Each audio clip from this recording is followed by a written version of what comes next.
tank bottoms and everything, and then put these tall tubes.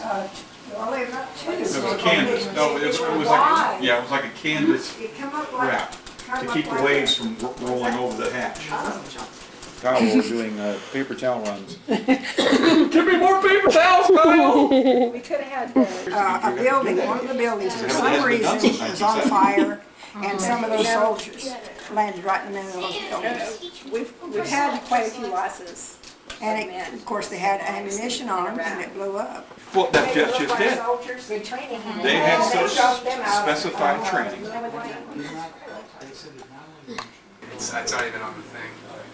Don't worry, we'll turn this light on when we need to get you shots. In the 741st, The treasure ships. they rode on top of the water. None of them made it. German shot them. German shot. Well, that's what it says right here. 1 in 18 men who landed at Omaha Beach died. I guess I just never really thought about that water doesn't protect you. shield you from a bullet. I mean, these guys are under with the water and they're dying because It they're can getting. deflect it a little Well, and a lot of them, because, I mean, they carried like 80 pounds of equipment. bit. They drowned because they got off in 10 feet of water. By the summer of 1942, Adolf Hitler had subjugated most of Europe, from Poland in the east to France in the west. The United States faced a momentous decision, one which could decide the fate of millions around the world. To remain idle and turn a blind eye to affairs overseas, or to throw down the gauntlet against a spreading tyranny. Our country took a stand over half a century ago. However, the burden of that decision was not carried by the politicians or legislators who chose the course of action. The youth of America stepped up to meet the call, to pay the price of liberty with their sweat, blood, and innocence, and, in doing so, forever changed the course of history.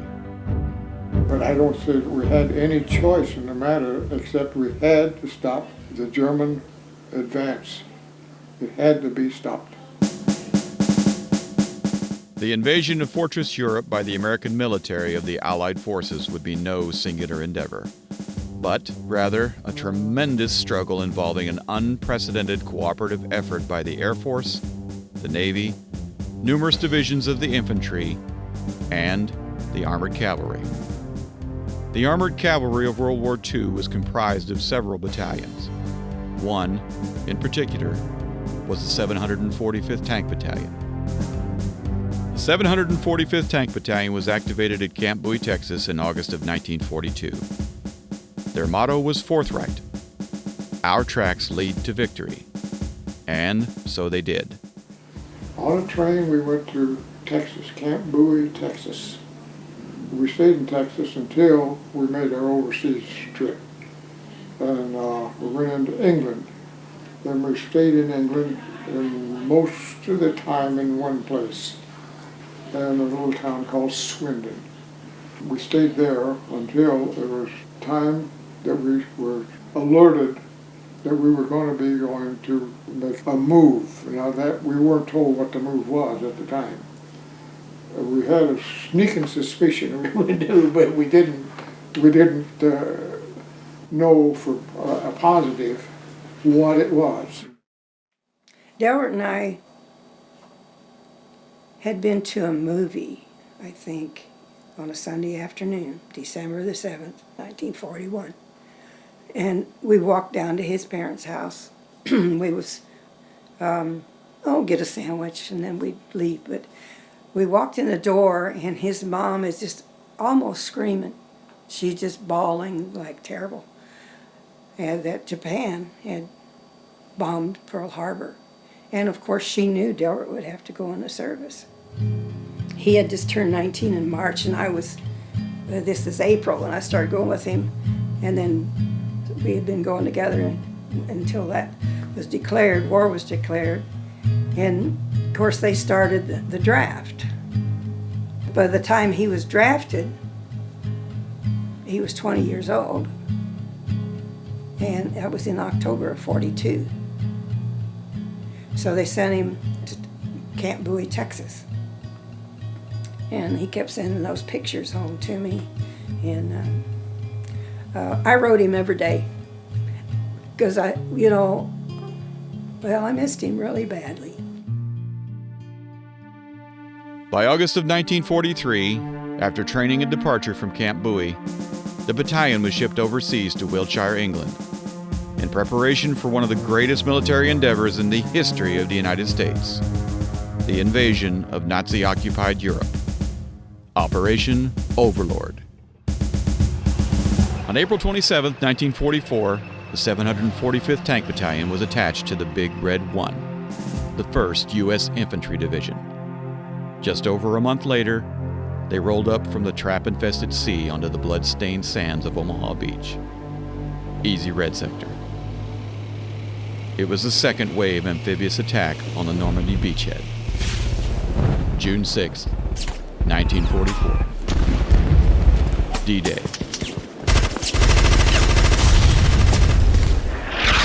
It is said the tide ran red with the blood of the fallen. First we went on LCTs, which is a land aircraft tank. They dropped the ramp and we drove the tanks off into approximately 12 feet of water.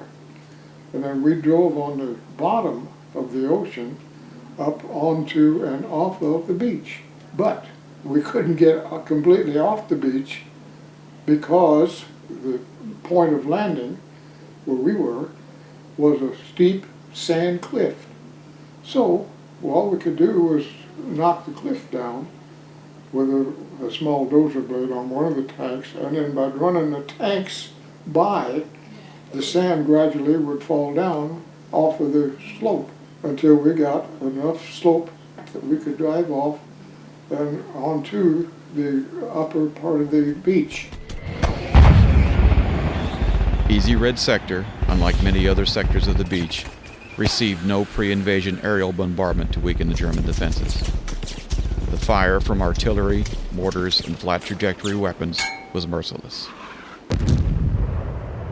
Most of the floating amphibious tanks of the 745th never reached the shore. Exposed, above the surface as they were, they made easy targets for German artillery. Many of them, to this day, lie at the bottom of the English Channel. Of Easy Red Beach, Brigadier General George Taylor of the 1st Infantry Division said, "Two kinds of people are staying on this beach, the dead and those who are going to die." The very first casualty of the 745th Tank Battalion was that of Tank Commander Sergeant Charles N. Donahue, B Company. Well, when we came up, I got off of the beach, and of course we were occupied with looking to see what was going on as best we could, and we didn't even know that he was out of the tank. So then this order came to move out. Somebody said something about Donahue, but we turned around, where is he? Anyway, Harry says, oh, I spotted him, here he is. He's out in front of the tank. I said, what's he doing out in front of the tank? He's laying on the ground. Is he hurt? I said, well, if he's just injured, we can run over him and drag him up through the escape hatch in the bottom. He looked again and he said, he ain't got no back left in his head. He's dead. Got shot in the head right there. So he took over the tank. I mean, as far as telling the guys what to do. The company commander was talking on the radio, and he said, well, who's taking over? He knew me by name, and I knew him. I said, I'm taking over, sir. And he said, you're rated the PFC, aren't you? I said, yeah. He said, well, as of now, you're a sergeant. I said, whoop. I didn't. He said, look, you're a tank commander. Now, if you want the money that goes with it, you get 3 stripes that goes with it. Well, okay. So that was the way that worked out, and what are you going to do? He really didn't know what he's doing. He's 21 years old. Well, he was actually 21 when I married him, so by this time he's 22. But it was tough, you know. You just think of yourself going into something like that. You'd never shot at anyone in your life. And I think it was very difficult for all the boys. It was a very difficult time.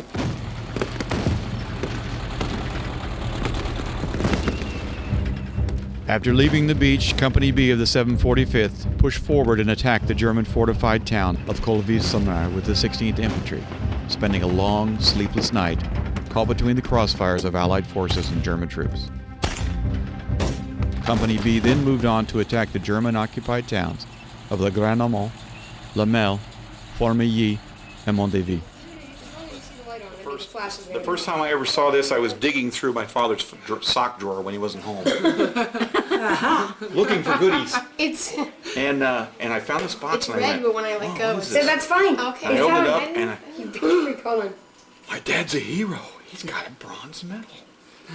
So that's the first God, I was time. gonna say I can't hold that very well. Up You until that gotta point, I do had no quick. idea. Well, we always knew Dad was in the Army. He was in tanks and all that, but you know, he would tell funny stories, but never really tell us anything. Oh, Too camera, much. camera. No, because Granny's there now. 1, 2, 3. Why do you always look at the flash? Why? Okay, so it's like in between. 1. This is very awkward. 2. And I forgot to say 3. Sorry. I took it. I took it on 2. You had to know who was in the tank and the crew, or the tank commander was, because he's the only one you could see. He usually had part of him sticking up out of the tank, which wasn't all the best idea, but it was the only way we had to be able to see without using a periscope, and the periscopes have a limited vision. We took the steel helmets, and we had to have the tank helmets, the leather tank helmet, because it had the phones in it for our intercom and radio.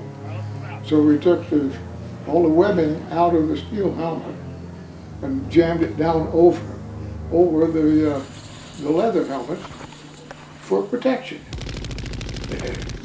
When you get hit, it's quite an experience. But I got one right. Really? Laid a groove in my helmet, and I felt like I was tearing my head off. Wow. I didn't know what happened for a while until I got back down in the tank and took the thing off and looked at it. Oh boy, I just got hit in the head. I would have got hit in the head, except that it bounced off.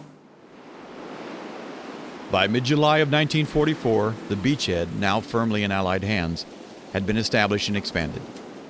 The Allied forces began preparations for a breakout from the hedgerows of Normandy into the remainder of France, and inevitably, Europe.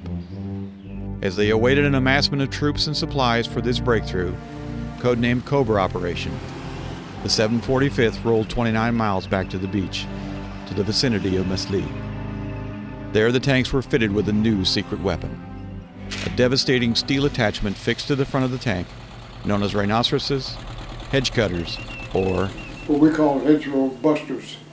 It was a iron sawtooth-looking rig that they would put under the front of the tank, to where when you hit the hedgerow, it would knock a hole in it. But it worked. And then we could all follow through the hole, which might not have been a good idea, but that's the only choice we had. The breakthrough was an ambitious stratagem, which began with a thundering overture, a massive saturation bombing of enemy positions by the Air Force. In fact, one of the most devastating aerial bombardments in U.S. history. Even 6 miles away, members of the 745th felt the earth shake beneath them. As the dust settled on July 27th, B Company spearheaded an assault on the town of Mailly in support of the 18th Infantry Regiment.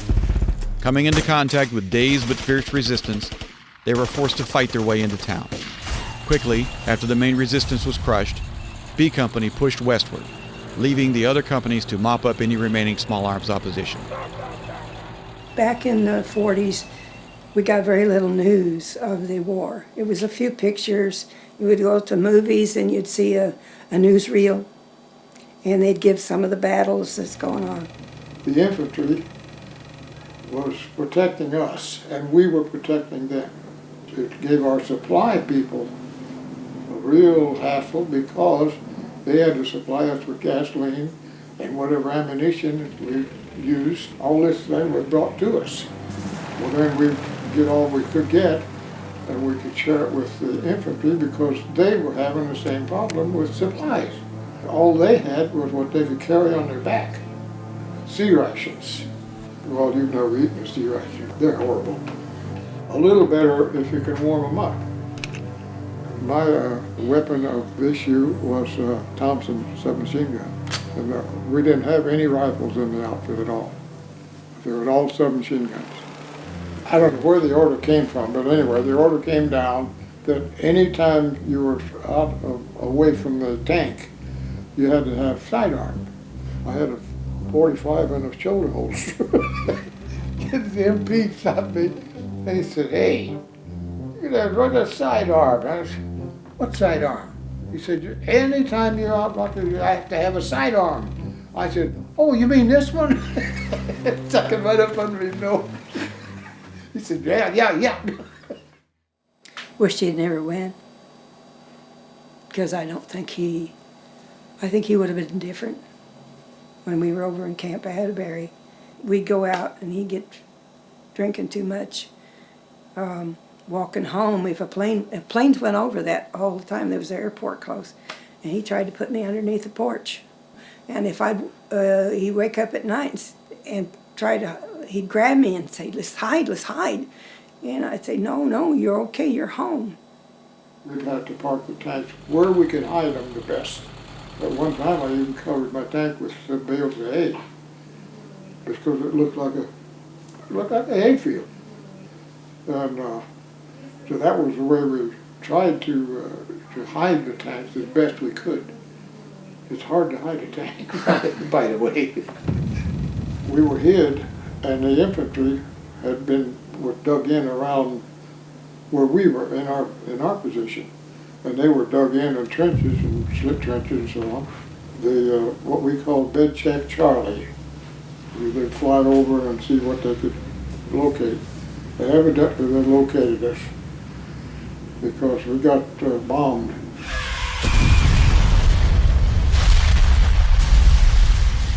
On the night of July 31st, Company B was subjected to a massive aerial bombardment by German planes, resulting in 8 casualties.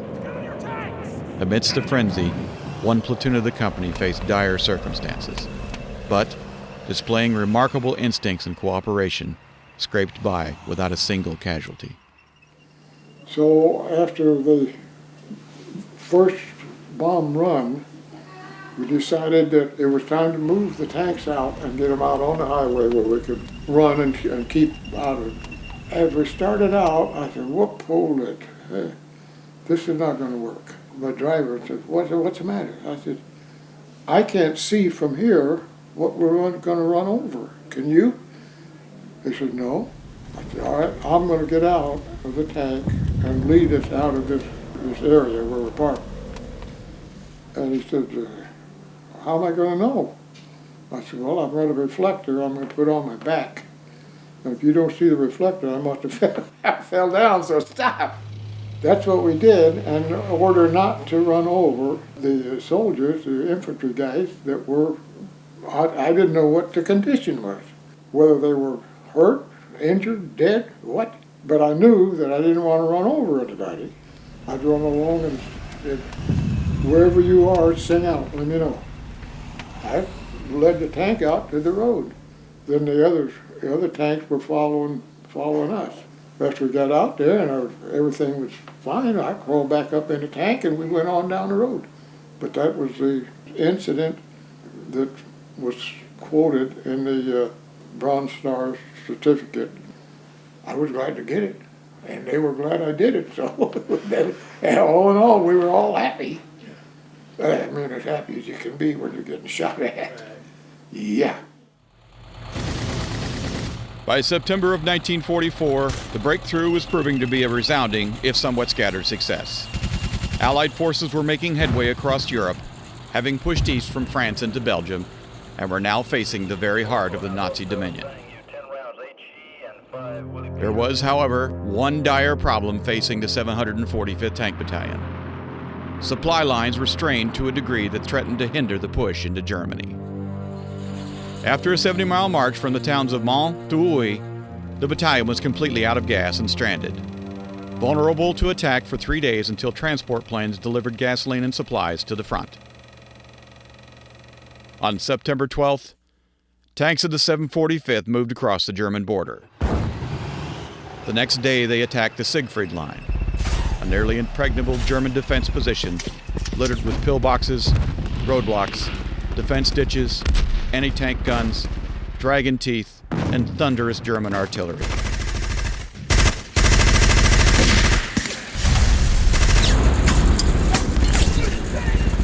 German resistance was vicious, bordering on the fanatical, but the tanks eventually overcame the opposition and breached the line.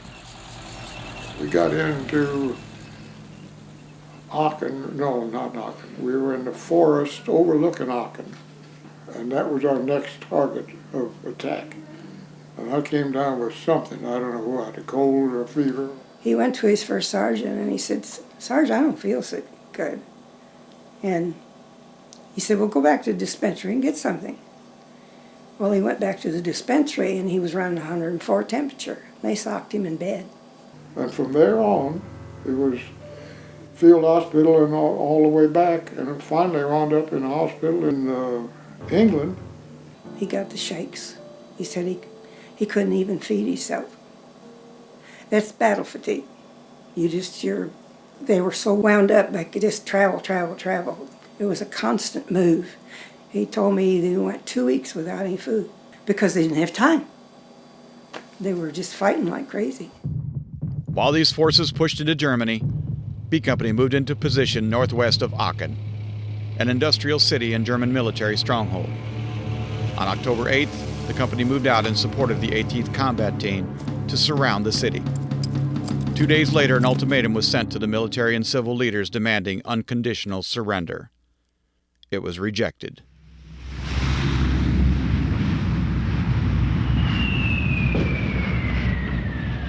Under a barrage of artillery and aerial bombings, the city rattled. Then elements of the 745th engaged the enemy in a violent 11-day campaign to crush the entrenched German forces. C Company pushed straight into the city with the 26th Infantry Regiment and faced brutal opposition composed of troopers of the infamous Waffen-SS. All the while, tanks from B Company assaulted the deadly machine gun bunkers defending the city, firing upon them to drive out the occupants, even using the treads of their tanks to grind the earth and flood the firing apertures with dirt and soil, rendering the emplacements useless.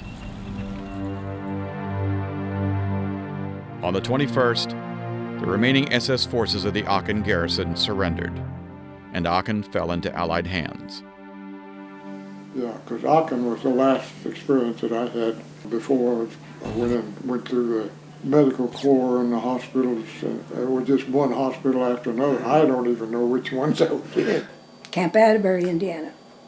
It's a rehab hospital. It was at that time. He called me and told me he was there, so his mom and dad and I went over to see him. My mom, dad, and Roberta all came over to when I was over in Indiana before I got out of the service. We got in this guest house, and there was a light at this end of the hall and a light at the other end, but dark, in between. I looked down the hall, and he had walked in the door. And as soon as he started walking, I knew who he was. And I ran to grab him, Because they kept me in the hospital until I was supposedly recovered, and then they discharged me on a certificate of disability. That's where I stand today. I'm still carrying that same disability. Winter of 1944 brought more bloodshed and death for the 745th Tank Battalion. Mid-December began the German Ardennes offensive, the Battle of the Bulge. German forces cut through the thinly held lines of the 99th and 106th Infantry Division south of Manschau in an attempt to capture a massive Allied supply base in Liege. The Germans struck while the iron was hot, catching divisions which were either battle-weary or spread thin because of large numbers of men on pass to Paris and Verviers. The bite of winter and the intensity of combat was brutal and took its toll on the battalion. But the men of the 745th and the 1st Infantry Division moved swiftly, working steadfast to fill the positions of men on pass and return tanks from Ardennes back to the front, forming a powerful defensive line in almost unbelievable record time. The enemy broke the lines. They demolished tanks and they shattered men, but they never reached Liege. Through all the horrors of the winter of 1944, the battle-wearied 745th was dealt devastating blows, receiving immense casualties. But they stood their ground. After a month of some of the fiercest combat the war had seen, the Battle of the Bulge came to an end. The German push was halted. He wasn't the same person I married, okay? He was different. I just think of him as when we were going together, he was a sweet young man. He wasn't heavily troubled. He had extreme headaches. I can't imagine what they were like, but he would take as many as 5 aspirins and drink beer to kill the pain. He worked down with my dad for a while, learned how to take care of cars, which was good for him. The psychiatrist he went to told him that he needed to work with his hands, not his mind. The first place is World War II. We were fighting because we had been attacked, and they had already overrun Poland, Czechoslovakia, and most of France. So who's going to stop them? Who's left? Us. He explained to me that when they were sleeping, they were underneath the tank. And he always had his .45 in his hand. When they woke him up, he come up like, you know, pointing the gun. So he told me, don't ever wake me by up around my face. Don't get up around the top, because I might hurt you. So I always just take hold of his toes and wake him up. The kids got to know that too, that they couldn't touch their daddy up here. Even to this day, if I take a hold of him, he comes up kind of like that. But June the 6th of 44 was D-Day. But how much behind that date, or before that date, was the preparation. A lot of time, a lot of men, a lot of thinking and talking took place before it ever happened. What's going on? There we go.